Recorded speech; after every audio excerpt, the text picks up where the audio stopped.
Hey guys, it's Dr. Berg here. I wanted to create a video on what to do to actually handle this skin problem here and here. There are things that you can do, but there's some mistakes that people make. The first thing you need to know is that hormonally at age 38, things start shifting in the body. Now, over a period of a few more years, when you hit 50, now things really bottom out. So during the menopause time period, which is actually 52, but it can happen like 48, it can happen 56. Hormonally, the ovaries stop working, okay? So there's a backup organ, and the backup organ is the adrenals on top of the kidney. You have two of them. And so you have this huge shift from ovarian hormones to adrenal hormones, okay? If there's any problem with those adrenals before menopause, everything is magnified. You get hot flashes, you have bone loss, you have a lot of loose skin, things like that. But really, this is a loss of collagen, okay? And that comes from a loss of certain hormones. So I'm going to explain what hormones. All of these hormones decrease during menopause. Testosterone, which is more lean body mass. DHEA, that's an anti-stress hormone. That's kind of like a pre-hormone that gives you all the other hormones, and it's made by the adrenal gland. And then you have estrogen, that goes down, and estrogen controls the fertility and the menstrual cycle and all that. And then progesterone. Progesterone also goes down. That also involved in the second half of the menstrual cycle. And estrogen and progesterone work together. So when one goes down, they should be in certain ratios. So when women are after menopause, they're considered estrogen dominant, which is kind of weird because it goes down. What they mean is the relative ratio of estrogen to progesterone is off. So even though estrogen goes down a little bit, progesterone really goes down low. So that would create a situation when you're estrogen dominant. Very similar to if you were to like take, sodium and salt and potassium. They work together. So if you have too much salt and not enough potassium, you get fluid retention. But if you have, what you can do is you can lower salt, but you can also raise potassium and get rid of the fluid that way, instead of just avoiding the salt. So in other words, there's just ratios that you have to look at, okay, and these work together. But the big one that really messes people up and that's responsible for the loose skin is this growth hormone. It's called human growth hormone. Now, in a child, it's mainly responsible for the growth of the child, okay? But when you become an adult, it doesn't make you keep growing. It controls other things: fat burning, tight muscles, energy, collagen, all the protein synthesis or creation of proteins, hair, nail, skin, muscle, all that. So growth hormone is really the one that goes down as you age, unfortunately. So there are people that actually take growth hormone as a supplement. It doesn't work. Unless you're injected by an actual growth hormone, a synthetic growth hormone, that will work and that will actually help with your weight loss, lean body mass, and it's an anti-aging thing, but it has some slight minor side effects. It's very expensive. It's like $15,000 for every 6 weeks, okay? And then number two, if you take it over a period of time, your own glands shut down and you become dependent on it, and then you have to take more, and you get side effects like diabetes. So there's a lot of problems with taking hormones, and that's why I would only recommend taking it as the last resort. And you get people taking HRT, hormone replacement therapy, bioidentical hormones, which again, if you take those, you're going to create a lot of confusion in the different organs. And so any hormone you take, you indirectly shut down the gland that's supposed to produce it. So you basically put everything asleep.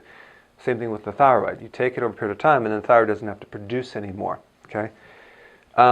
So now when we have growth hormone that goes down, this is the buffer. This is the opposing hormone to cortisol. Cortisol is the stress hormone from the adrenal.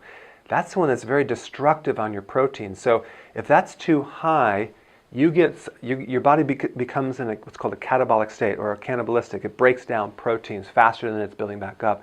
So you get loss of muscle protein in your thighs, in your butt, yet you get loose skin here and here. Not a great sight, saggy skin in your belly.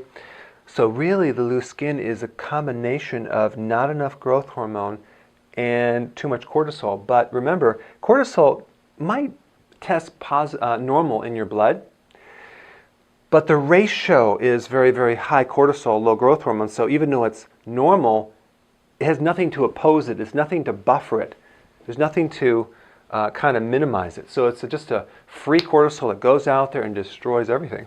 So it's too much of this and not enough of this. So in the next part, I'm going to show you what to do about this situation. So check this out. All right, now over here we have things to lower cortisol. Over here we want to raise growth hormone, okay? So let's just kind of go back and forth. Cortisol is triggered by stress. So everything we're going to do is going to reduce stress. Number one, low intensity exercise. That would be like walking. Now over here, you have to raise the high intensity because full body high intensity exercise will increase growth hormone. The problem is if you're an adrenal body type, you can't do this yet. So you're going to have to do walking for a period of time, because just because you're an adrenal body type doesn't mean you're always going to be an adrenal type. You want to get out of that type and shift over here to be able to increase the growth hormone, but we have to get you sleeping first to be able to handle this intensive exercise. But ideally we want to work up to more intense exercise. So you're going to walk at first, and then as you graduate slowly or gravitate into higher intensity, you want to do high intensity, full body, short workouts with lots of rest. Now the P90X is a great workout, but I would extend that rest longer if you had an adrenal problem, because the key is you could be overtraining, especially if you're doing high intensity every day and you're not sleeping. You're not going to actually lose weight. Your body's going to turn to mush. I had a lady that did the boot camp, and she was just, her whole body turned to atrophy, just skin hanging on her body and just no tone at all. So that person, maybe she should work out once a week, but the whole key is recovery, okay? So you can overdo it. So we started with the low intensity exercise, walking, long walks every day, just get in your space, not sitting from a treadmill watching TV, but getting out there. Okay, so sleep will lower this and increase this. So sleep is really important. There's a lot of videos I have on sleep. There's nutrition you can take, there's techniques you can do, but that's for another video. But the bottom line is we need to increase sleep. I do not recommend staying up past 12. The optimum time to go to sleep is about 10:30, maybe 11, but don't watch the news before you go to sleep. Watch a comedy, don't watch a scary movie, it's going to mess up your sleep. Number three, support the gland. Again, there's techniques I have, acupressure, nutrition, you can support the gland instead of the hormone. That would be smart. Avoid stress, mainly stressful people, relationships that you're involved with. That always messes someone up. I have a gal who's stuck with this particular individual and she can't get out of it. She's married, she has kids, and she has a situation because he's not willing to change, so it's a constant battle. That messes everything up.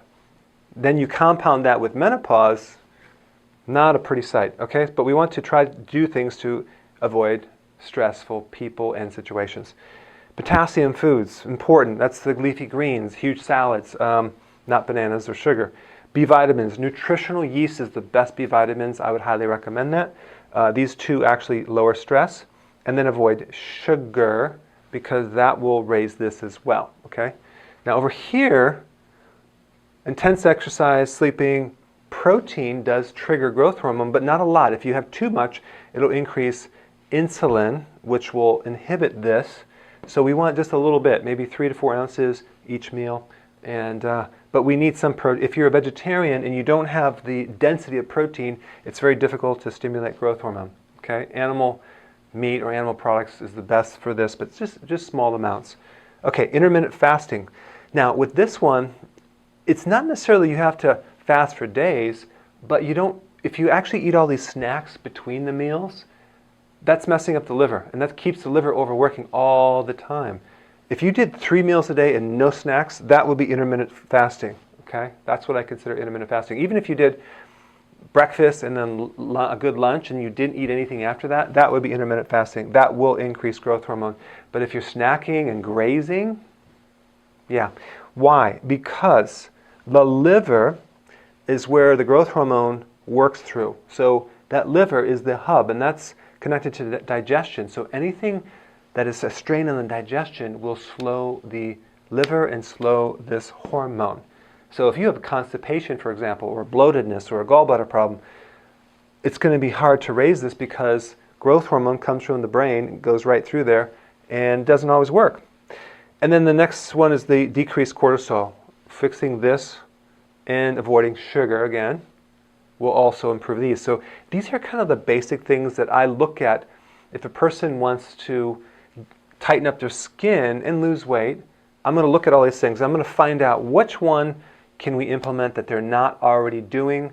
I'm going to look for ways that I can improve things they're doing but make it better. And these are a kind of a good flow chart that you can use to tighten things up. And you'll see over the next months the skin will start coming back and the collagen will start coming back. One last thing, and that has to do with digestion. If your stomach is not strong enough as far as the acidity, and the way you know that it's not strong enough is you get indigestion, bloating, acid reflux, GERD. That means you don't have enough acid. Watch my videos on that. Then you can't break down the collagen or the protein to be able to assimilate and pull it into your skin. That could be a reason why you have loose skin too, because you're just not digesting it. So if that's the situation, you can take something to acidify the stomach and really pull in that collagen into the cells to allow your skin, nails, hair, collagen to come back. And a really acidic stomach will allow you to absorb the minerals too, especially the trace minerals. And there's other videos I have that show about what trace minerals do. But trace minerals are basically minerals needed in small amounts that allow the protein to work better in your body. And that would be one supplement that might be very helpful if you have also hair loss and brittle nails, things like that. So it's not the big thing, but it'll actually kind of assist in that area. Okay, so go ahead and try these things and comment below, and I will see you in the next video.